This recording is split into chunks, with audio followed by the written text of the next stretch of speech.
ధరణి సంగతి తేల్చేద్దాం, 10 రోజుల్లో రిపోర్ట్ ఇవ్వండి. రెవెన్యూ ఆఫీసర్లకు సీఎం రేవంత్ రెడ్డి ఆదేశం. గత ప్రభుత్వం లేని సమస్యలు తెచ్చి రైతులపై మోపింది. ధరణి కోసం అసలు టెండర్ పిలిచిండ్రా? నిర్వహణకు ఎంత చెల్లిస్తున్నారు? బ్యాంకులను ముంచిన కంపెనీతో గత సర్కారు ఒప్పందం చేసుకుండేది. భూ సమగ్ర సర్వే కోసం ప్రణాళికలు రెడీ చేయాలని ఆదేశం. ధరణి కోసం తీసుకున్న నిర్ణయాలపై రిపోర్ట్ ఇవ్వాలని సిఎస్ కు సూచన. భూ సంబంధిత వివాదాల శాశ్వత పరిష్కారానికి ప్రత్యేక కమిటీలో మంత్రులు, అధికారులు, రెవెన్యూ ఎక్స్పర్ట్స్, రైతు ప్రతినిధులు కూడా ఇందులో ఉంటారు. కేసీఆర్ ధరణి పట్టుకొచ్చిండు, ఎవరిని అడిగి తెచ్చినో తెలియదు. ఆ ధరణి తయారు చేసిన ఎవరంటే ఇదివరకు బ్యాంకులో ముంచినోడు, బ్యాంకులను ముంచినోడు దొంగ చేతికి తాళాలు ఇచ్చి నువ్వు ధరణి చేయిపో అంటే వాడు ఇష్ట రాజ్యంగా కొల్లగొచ్చిండు. ఇప్పుడు ఆ పైళ్ళు దేపోరా అంటే ఇప్పుడు గద ఉంటా ఉన్నారు. ధరణి ప్లేస్ లో భూమాత, మొత్తం భూమాత రాబోతా ఉంది. ఇందులో ధరణిలో రైతులకు ఏ సమస్యలు అయితే ఉండేనో ఆ సమస్యలు లేకుండా సమగ్ర విచారణ చేపట్టి ఈ ఎక్స్పర్ట్ కమిటీ, ఈ కమిటీ ఏదైతే ఉందో ఈ కమిటీ కొత్త పథకాన్ని తీసుకురాబోతా ఉంది. కేసీఆర్ ధరణి తెచ్చింది మన భూములు రక్షిస్తేందుకు కాదు, ఆయన భూములు కొట్టేస్తేందుకు. అది లెక్క. ప్రభుత్వం దగ్గర ఉండాల్సిన ప్రజల భూముల రికార్డులను ధరణి పేరుతో ILFS అనే ప్రైవేట్ కంపెనీ చేతిలో పెట్టడం ఏంది? రైతుల భూలావాదేవీలన్నీ నిర్వహిస్తున్న ఈ కంపెనీ వేల కోట్ల అప్పులు చేసి బ్యాంకులను ముంచింది. దివాలా తీసిన ఈ కంపెనీతో గత ప్రభుత్వం ఒప్పందం చేసుకోవడం మొదటి తప్పు. ధరణి నిర్వహణ కోసం ఈ కంపెనీకి టెరాసిస్ టెక్నాలజీస్ లిమిటెడ్ అనే మరో అనుబంధ సంస్థను ఏర్పాటు చేసింది.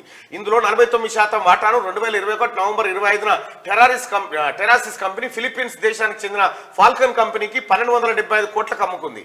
ఏమీ లేని ఒక కంపెనీ వాటాను సగం అమ్మితే 1000 కోట్లకు పైనే తీసుకున్నారంటే ఆ సంస్థకు ధరణి ఎంత సొమ్ము దోచి వెళ్తున్నదో అధికారులు లెక్కలు సమర్పించాలి. చూసిరా ప్రజలారా, ఇక్కడ బాగా అర్థమయ్యేటట్టు చేయాలి.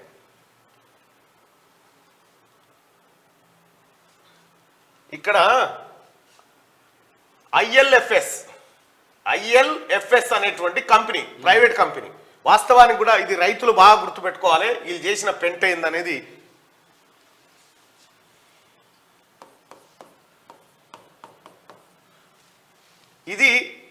ఇది ఒక కంపెనీ, ఏది కేటీ రామారావు బినామీల కంపెనీ. ఓపెన్ గానే, అది డౌట్ ఏం లేదు. అయితే తెలంగాణ ప్రజలారా, రైతు సోదరులారా, మీ భూమి కాగితాలు కావాలంటే ఏడ దొరుకుతున్నాయి మీకు? MRO ఆఫీసుకు పోదు. MRO దగ్గరకో పటవారి దగ్గరకో పోతే వీడికి పోతే ఏమవుతుండే, మీ నకలు కావాలన్నా, పాని కావాలన్నా, పాస్బుక్ కావాలన్నా దొరుకుతుండే. కానీ కేసీఆర్ ఏం చేసింది ఓకేనా, ఈ MRO వ్యవస్థను రద్దు చేసి, VROలను రద్దు చేసి, MROలకు అధికారాలు లేకుండా, RDOలకు లేకుండా వీళ్ళందరి దగ్గరికి మీ కాగితాలు అన్ని ఎత్తుకపోయి వీనికి ఇచ్చిండు. ఈ ప్రైవేట్ ఇచ్చేసిండు, ఈ ప్రైవేట్ లిమిటెడ్ కంపెనీ వానికి ఇచ్చిండు.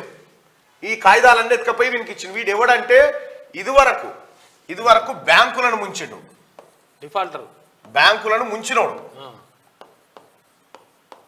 బ్యాంకులు ముంచినోనికి ఇవన్నీ తీసుకపోయి ఇచ్చిండు. వీడేం చేసిండు, టెరాసిస్ అని ఇంకో కంపెనీ పెట్టిండు. ఏమని పెట్టిండంటే తెలంగాణ ప్రభుత్వం భూ రికార్డులకు సంబంధించిన వ్యవహారం కాంట్రాక్ట్ మాకు ఇచ్చింది అని టెరాసిస్ కంపెనీ. ఈ టెరాసిస్ కంపెనీకి సంబంధించిన 49% వాటా, 49% వాటాను కంపెనీల పైసలు లేవు, ఏం లేవు. ఇందులో కంపెనీల వాటా నమ్మిరు. జస్ట్ వాటా 49% వాటా అమ్మితే 1200 కోట్లు వచ్చినాయి. 1200 కోట్లు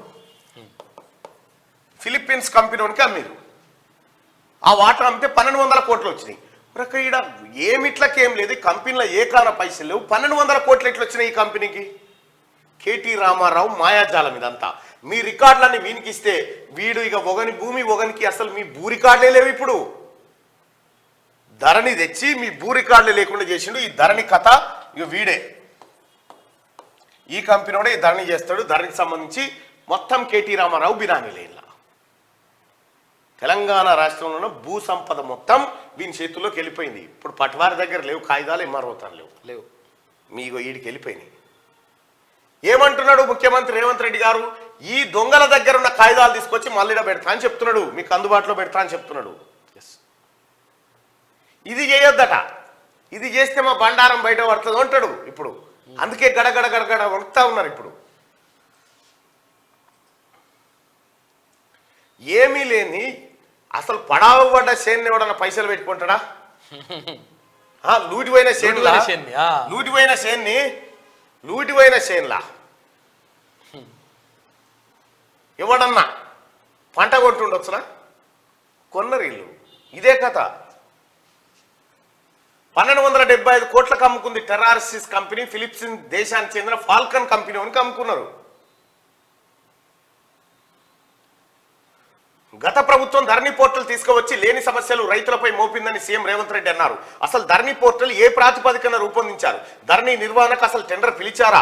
ఆ ప్రైవేట్ కంపెనీ చేతిలో రైతుల భూములు, వ్యక్తిగత వివరాలు సేఫ్ గా ఉన్నాయని ఎట్లా చెప్పగలరు? ప్రభుత్వం నుంచి ఆ కంపెనీకి వెళ్తున్న ఆదాయం ఎంత? ధరణికి అసలు చట్టబద్ధత ఏమిటి అని ఆయన రెవెన్యూ అధికారులను ప్రశ్నించారు. ధరణి పోర్టల్ పై సమగ్ర అధ్యయనం చేసి భూలావాదేవీల వ్యవహారంపై 10 రోజుల్లో నివేదిక ఇవ్వాలని సీఎం ఆదేశించారు. ఈ రిపోర్టు ఆధారంగా ధరణి పోర్టల్ ను ఏం చేయాలనే దానిపై నిర్ణయం తీసుకుంటామని స్పష్టం చేశారు.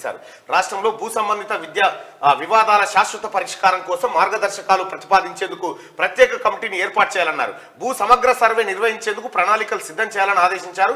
ధరణి పనితీరు, భూ సంబంధిత అంశాలపై సెక్రటేరియట్ లో బుధవారం సీఎం రేవంత్ సమీక్ష నిర్వహించారు. రేవంత్ రెడ్డి సెక్రటేరియట్ పోతే భయపడుతున్నారు. టిఆర్ఎస్ గురిమ భయపడాల్సింది సమస్యలు, కానీ వీళ్ళెందుకు భయపడుతున్నారు నాకు అర్థమైతలేదు. వాళ్ళే సమస్యలు కాబట్టి రోజు కనుకుంటారు. పోతుండ అయ్యాలా సెక్రటేరియట్ పోతుండా, ఏ ఫైల్ తీస్తుండో, ఏం చేస్తుండో, ఈ భయంలో ఉన్నారు. మీరు ఈ భయంలోనే చేస్తారు.